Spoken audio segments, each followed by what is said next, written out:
Jocelyn's investigation takes a shocking turn on General Hospital. Hello everyone. I hope everyone is having a wonderful day. Before starting the video, please go ahead and hit the subscribe button and give this video a thumbs up, thank you.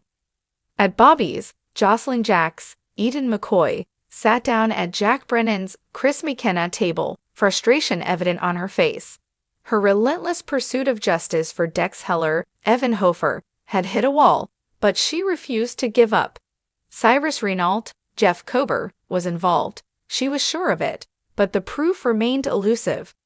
I broke into his apartment, Jocelyn admitted, her voice a mix of excitement and disappointment. But I found nothing. Brennan, intrigued by her persistence, leaned in.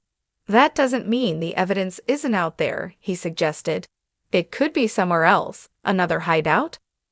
Realization struck Jocelyn like a bolt of lightning. Of course, she murmured. I need to find out if Austin Gatlin Holt has a connection to any property outside of town. Later, as she scoured online records, Jocelyn turned to Lucas Jones, Van Hansis, for insight. What do you know about Dr. Austin Gatlin Holt? She asked. Lucas hesitated. He testified on Cyrus' behalf. That alone makes him suspicious. Determined, Jocelyn regrouped with Brennan. I need you to check if Austin bought or leased any property near Port Charles around the time Cyrus was released, she said. Brennan gave a knowing smirk. Now you're thinking like a detective. Curtis and Portia's secrets stir suspicion. Over at General Hospital, Curtis Ashford, Donald Turner, noticed a peculiar exchange between Portia Robinson, Brooke Kerr, and Brad Cooper, Perry Shen. Portia, usually firm about protocol, surprised Curtis when she allowed Brad to leave early. Curious, Curtis confronted Brad. You're not getting mixed up with Selena Wu again, are you? He asked. Brad's nervous chuckle didn't ease Curtis' suspicions. No way, I learned my lesson. However, when Brad later asked Portia in private, does Curtis know about our arrangement? Her response was firm. No, and I plan to keep it that way. Meanwhile, Stella Henry, Vernie Watson, teased Brad about his improved physique.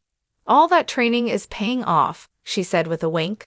Lucas Jones, overhearing, added, Miami will be fun for you.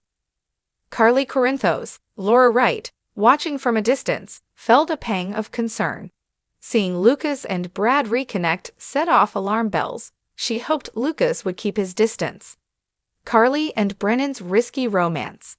At Bobby's, Carly met with Lucas, but her mind remained on Brennan.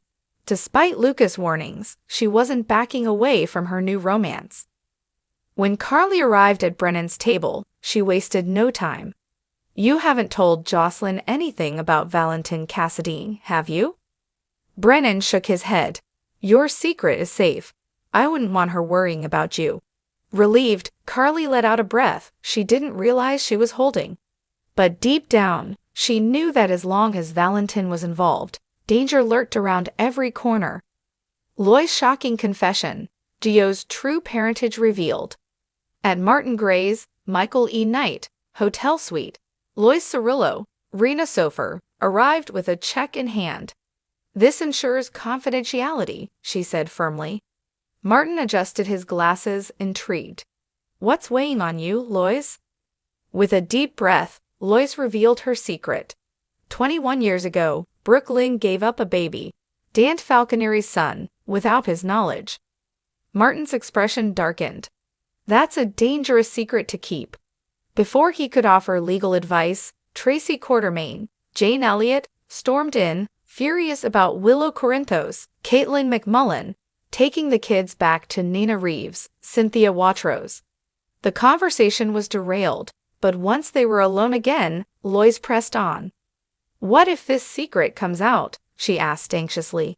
Martin was blunt. There are only two ways it stays hidden. Either Brooklyn never looks for her child, or we ensure the young man never finds out he was adopted. Lois swallowed hard. He already lives under the same roof. Martin's eyebrows shot up. You know where he is? Lois hesitated, then whispered, It's Gio Palmieri. He's Brooklyn and Drew's heated showdown.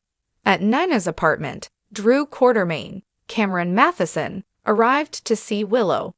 But the moment he crossed the threshold, tension thickened between him and Nina. "You should go to Washington," Nina urged. "It's what's best for you." Drew's gaze darkened. "And if I do, I might take Willow and the kids with me." Nina's jaw clenched. "If you want to fight, you've got one." When Willow entered, she interrupted the heated argument. Later, Drew pulled Willow aside. "Now that everyone knows about us, there's nothing stopping us from being together." Willow smiled softly. "I want that too." Their kiss only deepened Nina's fury. Soon after, she picked up her phone and dialed Carly. "We have a mutual problem to deal with." Alexis breaks heartbreaking news to Danny. At Alexis Davis, Nancy Lee Grahn house, she sat Danny Morgan, Asher Antonisen down and delivered devastating news. Sam didn't die by accident. Someone took her life. Danny's face paled. "Scout is too young to know, right?" Alexis nodded. "For now, but you needed to hear it from me." Danny's mind was already racing. Dad needs to know when he comes back from Germany. Later, when Danny returned to the Quartermain house, he confided in Rocco Falconeri, Finn Kerr. "They think Cyrus Renault was involved in my mom's case." Rocco's eyes widened. "That's what my dad and Chase were talking about." As suspicions surrounding Cyrus grew, so did the determination to take him down. Final thoughts. Secrets are unraveling, alliances are shifting, and the stakes have never been higher. With Jocelyn closing in on a crucial Austin Gatlin-Holt clue, and Loa's confession about Guillaume's parentage threatening to upend everything, General Hospital fans are in for a wild ride. Stay tuned for more twists, betrayals, and jaw-dropping moments in Port Charles. Thanks for watching this video. Please subscribe to our General Hospital Update news channel and stay with us.